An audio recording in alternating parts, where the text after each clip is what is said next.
Hi viewers, welcome to our channel. ప్రస్తుతం మనతో పాటు senior journalist and political analyst Durga గారు ఉన్నారు. వారితో ఒకసారి మాట్లాడాం. మేడం నమస్కారం. మేడం రీసెంట్ గా రేవంత్ రెడ్డి గారు ఒక ఇంటర్వ్యూలో ఆ జర్నలిస్ట్ ఒక క్వశ్చన్ అడిగారు. చంద్రబాబు నాయుడు గారు మీ శిష్యుడి కోసం అంటే మీకోసం తెలంగాణలో పోటీ చేయలేదు, మరి గురువు కోసం మీరు ఏపీలో ఎటువంటి సహకారం అందిస్తారు, ఎలక్షన్స్ దగ్గర పడుతున్నాయి కదా అన్న దానికి ఆయన చాలా విచిత్రంగా రియాక్ట్ అయ్యారు. చంద్రబాబు నాయుడు గారు ఒక పార్టీ అధ్యక్షులు, నేను ఆయన సహచరుణ్ణి, ఎవరో బుద్ధి లేని వాళ్ళు గురువు శిష్యులు అని అంటున్నారు అని అన్నారు. మరి దీనిపైన మీ ఒపీనియన్ ఏంటి మేడం, ఆయన చేసిన కామెంట్స్ పైన? అంటే ఆయన చాలా హంబుల్ గా ఉన్నారని మనం చెప్పుకోవచ్చు. సహచరుడు అన్నాడు ఆయన. అంటే చంద్రబాబు నాయుడు గారు ఒక 40 ఏళ్లుగా రాజకీయ ప్రస్థానం వరకు ఉంది. రేవంత్ రెడ్డి కూడా ఎంత ప్రస్థానం ఉంది అనే కంటా కూడా తను అంచెలంచెలుగా ఎదిగారు. ఆ ఎదగటం కూడా ఇటీవలి కాలంలో చాలా ఫాస్ట్గా ఎదిగారు ఆయన. సో తను చాలా చక్కగా, అంటే మాట తీరు కూడా మనం చూసుకుంటే చాలా మారింది. చాలా చక్కగా మాట్లాడటం, అంటే కుండ బద్దలు కొట్టినట్టు మాట్లాడుతున్నాడు ఆయన. ఆయన దృష్టి కూడా ఇప్పుడు తెలంగాణ రాష్ట్రాన్ని అభివృద్ధి పదంలో నడిపించాలి అనేది ఆయనలో కనిపిస్తోంది. సో ఆయన మాట్లాడిన దాన్ని మనం వక్రీకరించాల్సిన అవసరం లేదు. అంటే గురు శిష్యుల కంటే కూడా నేను వారి సహచరుడుగా నేను అంగీకరిస్తాను అన్నట్టుగా వారు చెప్తున్నారు. ఇంకొకటి, వారు ఇటీవల నిన్న కూడా ఒక ఇంటర్వ్యూ ఇచ్చినట్టున్నారు ఒక ఛానల్కి. అందులో కూడా చాలా ఓపెన్ గా ప్రతి ఒక్కటి మాట్లాడాడు ఆయన. ఇంతకుముందు కూడా ఆయన చంద్రబాబు నాయుడు గారి గురించి మంచిగానే మాట్లాడారు. ఏ రోజు కూడా ఆయనకి నెగిటివ్ ఇదైతే లేదు చంద్రబాబు నాయుడు మీద, తెలుగుదేశం మీద. బికాజ్ ఆయన అక్కడి నుంచి వచ్చారు కాబట్టి, తెలుగుదేశం నుంచి వచ్చారు ఆయన. సరే, ఆ పరిస్థితులను బట్టి ఆయన కాంగ్రెస్లో చేరటం జరిగింది. ఆయన బీజేపీలో చేరతారనుకుంటే ఆయన కాంగ్రెస్కి వచ్చారు. కాంగ్రెస్కి రావటం వల్ల కూడా కాంగ్రెస్కి యాక్చువల్గా మంచి జరిగింది చెప్పాలంటే. ఏ రకంగా అంటే ఇప్పుడు కాంగ్రెస్ని తీసుకున్నారనుకోండి, కాంగ్రెస్లో ఎప్పుడు కూడా కలహాలు ఎక్కువ. మంచి సీనియర్స్ ఉన్నారు అక్కడ. కాకపోతే ఏంటంటే వాళ్ళలో యూనిటీ ఉండదు మనకి. ఇంకొక విషయం మనం తీసుకుంటే అక్కడ ఎవరికి వాళ్ళు నేనే సీఎం అనుకునే ధోరణిలో ఉండేవాళ్ళు.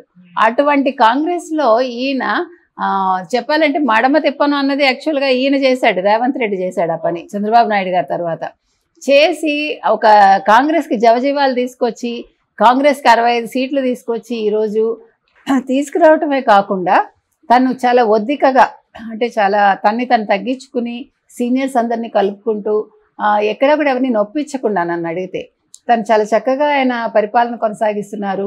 ఈవెన్ హనుమంతరావు లాంటి వాళ్ళని సీనియర్ మోస్ట్ నాయకుల్ని కూడా ఆయన మంచి చేసుకున్నాడు ఆయన. అంటే ఎవరిని కూడా అహంకారంతో మాట్లాడకుండా తను మంచిగా మాట్లాడి అందరినీ ఒక చోటకి తీసుకురాగలిగాడు. ఇటువంటి రేవంత్ రెడ్డి సహచరుడు అనడం మనం తప్పుగా తీసుకోక్కర్లేదు, దాన్ని మనం పాజిటివ్ వేలోనే తీసుకోవచ్చు. ఇంకొకటి, నిజంగానే చంద్రబాబు నాయుడు గారు ఇక్కడ ఎన్నికల్లో నిల్చునుంటే ఓట్లు చీలుండేవి ఖచ్చితంగా. అంటే ఎక్కువ సీట్స్ వస్తాయా రావా తెలుగుదేశానికి తర్వాత సంగతి, కానీ కొద్ది గొప్ప సీట్స్ వచ్చుండేవి ఖచ్చితంగా. కానీ అది కాంగ్రెస్కి నష్టం జరిగించుండేది. కాబట్టి ఆయన తెలంగాణ భవిష్యత్తును దృష్టిలో పెట్టుకుని తెలుగుదేశం వాళ్ళు పోటీ చేయలేదు. అది కూడా ఆయనకు శుభపరిణామం. ఎందుకంటే ఆయనకు మంచి చేసింది ఎవరు, రేవంత్ రెడ్డికి. అది ఆయన మర్చిపోకూడదు. ఇప్పుడు యాక్చువల్గా కేసీఆర్ పరిపాలన అంటే జనాలకి ఒక యావగింపు కలిగింది. అసలు దురహంకారం చూసి ప్రజల్లో ఒక నెగిటివ్ ఇది వచ్చింది, ప్రజలు వద్దనుకున్నారు. ఇక్కడ మనం చెప్పుకోవాల్సింది ఏంటంటేనండి, ఈ సంక్షేమ పథకాలు ఒక్కటే మనిషిని గెలిపించవు. సంక్షేమ పథకాలు ఒక్కటే ఎవరిని కూడా నాయకుడిని చేయవు. సంక్షేమ పథకాలు ఎంతవరకు ఇవ్వాలో అంతవరకు ఇవ్వాలి, ఇవ్వడం తప్పు కాదు. ఇచ్చేది ఎట్లా ఉండాలంటే వాళ్ళకి విద్యా వైద్యానికి సంబంధించి ఎవరైనా ఇస్తే కనుకైతే ప్రజలకు అది చాలా మంచి చేస్తుంది. అంతేగాని ఊరికే డబ్బులు ఇచ్చేసి వాళ్ళని సోమరులుగా చేయటమో, లేదా డబ్బులు ఇచ్చేసి మనం ఇప్పుడు జగన్మోహన్ రెడ్డి చేసినట్టు మద్యపాన నిషేధం చేయకుండా మద్యపాన రేట్లు పెంచేసి, అంటే నువ్వు ఈ చేత్తో ఇచ్చి ఈ చేత్తో నువ్వు సాయంకాలం తీసుకుంటున్నావు. సో దానివల్ల ఎవరు నష్టపోతున్నారు? ఆడవాళ్ళు నష్టపోతున్నారు. వాళ్ళ తాళిబొట్లు ఎక్కడికి వెళ్తున్నాయండి? తాకట్లోకి వెళ్తాయి. అంతే కదా ఇప్పుడు జరుగుతున్నది అదే. నేను చాలా గొప్పగా చేశాను అంటాడు, 99% అమలు చేశానని జగన్మోహన్ రెడ్డి చెప్పుకుంటున్నారు. ఏం చేశాడు ఆయన? అసలైన మద్యపాన నిషేధం చేయలేదుగా. ఆ 1% ఉన్న మద్యపాన నిషేధం నుంచే మొత్తం మీకు వస్తుంది డబ్బంతా కూడా. సో హీస్ చాలా ఇంటెలిజెంట్గా చాలా ప్లే చేస్తున్నాడు ఆయన. యాక్చువల్గా జగన్మోహన్ రెడ్డి ఈరోజు ప్రజల ముందుకు వచ్చి మొహం చూపించకూడదు. ఆయన చెప్పిన మాట ప్రకారం అయితే ఆయన ఏమన్నాడు, నేను మద్యపాన నిషేధం చేయకపోతే 2024లో మీ ముందుకి రాను, మీరు నిలదీయండి అన్నాడు. ఈరోజు ప్రజలు నిలదీయాలి మరి. అలా కాకుండా ఇక్కడ ఈయన ఫోన్ ట్యాపింగ్ గురించి కూడా చాలా చక్కగా మాట్లాడాడు ఆయన.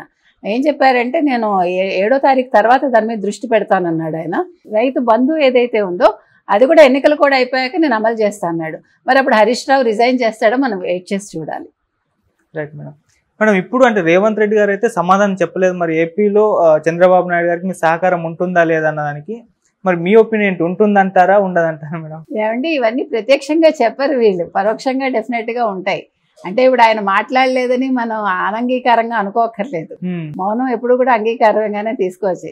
మౌనం అర్ధాంగీకారం అంటారు, అంటే సగం అని కాదు, ఇట్స్ అండర్స్టూడ్ అంతే. సో డెఫినెట్ గా రేవంత్ రెడ్డికి సాఫ్ట్ కార్నర్ ఉంటుంది చంద్రబాబు నాయుడు గారి మీద.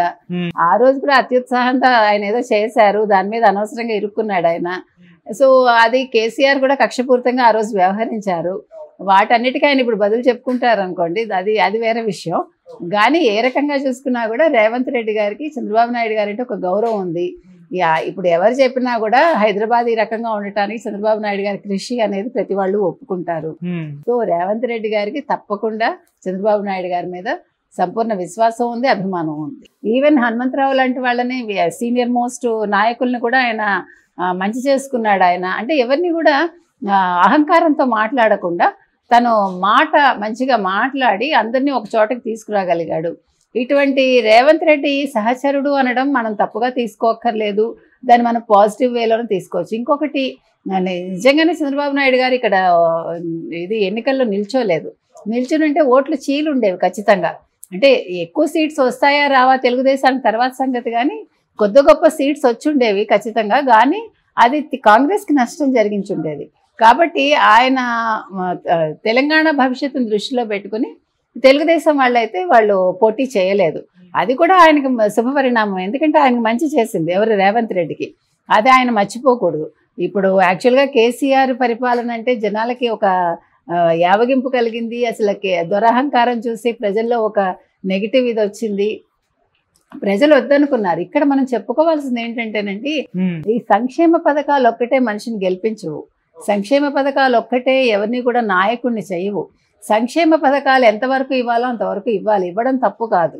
ఇచ్చేది ఎట్లా ఉండాలంటే వాళ్ళకి విద్యా వైద్యానికి సంబంధించి ఎవరైనా ఇస్తే కనుకైతే ప్రజలకు అది చాలా మంచి చేస్తుంది. అంతేగాని ఊరికే డబ్బులు ఇచ్చేసి వాళ్ళని సోమరులుగా చేయటమో, లేదా డబ్బులు ఇచ్చేసి మనం ఇప్పుడు జగన్మోహన్ రెడ్డి చేసినట్టు మద్యపాన నిషేధం చేయకుండా మద్యపాన రేట్లు పెంచేసి, అంటే నువ్వు ఈ చేత్తో ఇచ్చి ఈ చేత్తో నువ్వు సాయంకాలం తీసుకుంటున్నావు. సో దానివల్ల ఎవరు నష్టపోతున్నారు, ఆడవాళ్ళు నష్టపోతున్నారు.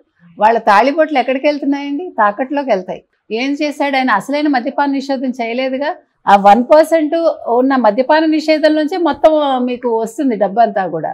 సో హీస్ చాలా ఇంటెలిజెంట్గా చాలా ప్లే చేస్తున్నాడు ఆయన. యాక్చువల్గా జగన్మోహన్ రెడ్డి ఈరోజు ప్రజల ముందుకు వచ్చి మొహం చూపించకూడదు. ఆయన చెప్పిన మాట ప్రకారం అయితే ఆయన ఏమన్నాడు, నేను మద్యపాన నిషేధం చేయకపోతే 2024లో మీ ముందుకి రాను, మీరు నిలదీయండి అన్నాడు. ఈరోజు ప్రజలు నిలదీయాలి మరి. అలా కాకుండా ఇక్కడ ఈయన ఫోన్ ట్యాపింగ్ గురించి కూడా చాలా చక్కగా మాట్లాడాడు. ఆయన ఏం చెప్పారంటే, నేను 7వ తారీఖు తర్వాత దాని మీద దృష్టి పెడతానన్నాడు ఆయన. రైతు బంధు ఏదైతే ఉందో అది కూడా ఎన్నికలు కూడా అయిపోయాక నేను అమలు చేస్తా అన్నాడు. మరి అప్పుడు హరీష్ రావు రిజైన్ చేస్తాడో మనం వెయిట్ చేసి చూడాలి. Right madam.